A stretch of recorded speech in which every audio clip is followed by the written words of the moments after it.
পরের দিন সকালেতে কলেজে যায়নি বলে ছাদে গেল। সেখানে জাঙ্কুকের বোন জিমিনও ছিল।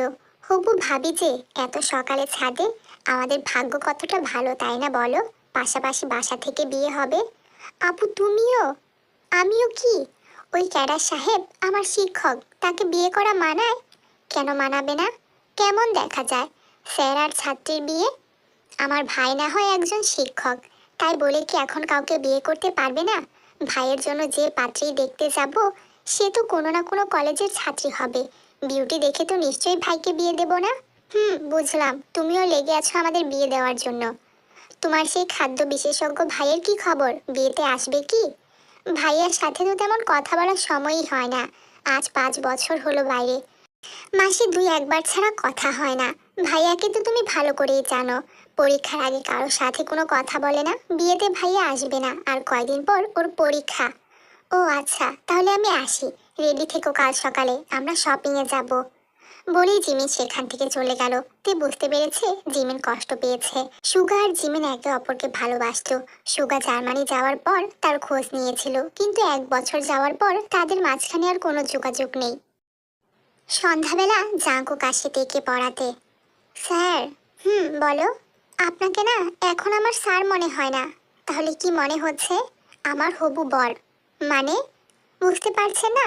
কাল তো আমাদের, মানে আপনার আর আমার বিয়ের কেনাকাটা আছে। তারপর আমাদের মেহেন্দি।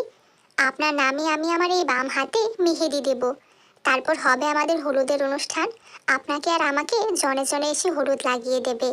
আর তারপরের দিন আমি আর আপনি 3 কবুল বলে একে অপরের হয়ে যাব। বিয়ের সময় হলে বিয়ে হবে, এখন পড়তে বসো। আচ্ছা, এখন আপনাকে আমি ঠিক কী নজরে দেখব বলুন তো? আমার কলেজের স্যার, নাকি প্রাইভেট স্যার, নাকি আমার হবু বর? আপাতত স্যার ভেবে রেসপেক্ট করো। কাল থেকে না হয় আমাকে হবু বর ভেবে নিও। কিন্তু স্যার, আমার তো পড়ায় মন নেই। মন তো আমার এখন বিয়ে নিয়ে পড়ে আছে। বিয়েতে কি কি কিনবো, কি কি পরবো, আর কি কি করবো এসব নিয়ে।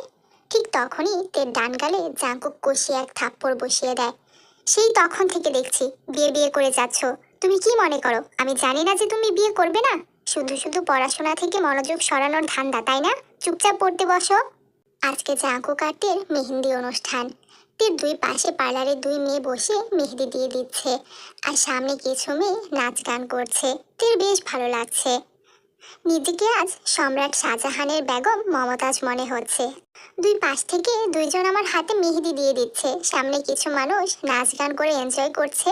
আর কিছুক্ষণ পরপর তুই এসে আমাকে খাইয়ে দিচ্ছিস। তো শাহজাহান কিন্তু আমাদের ওই জিয়ন জাঙ্কুক স্যার,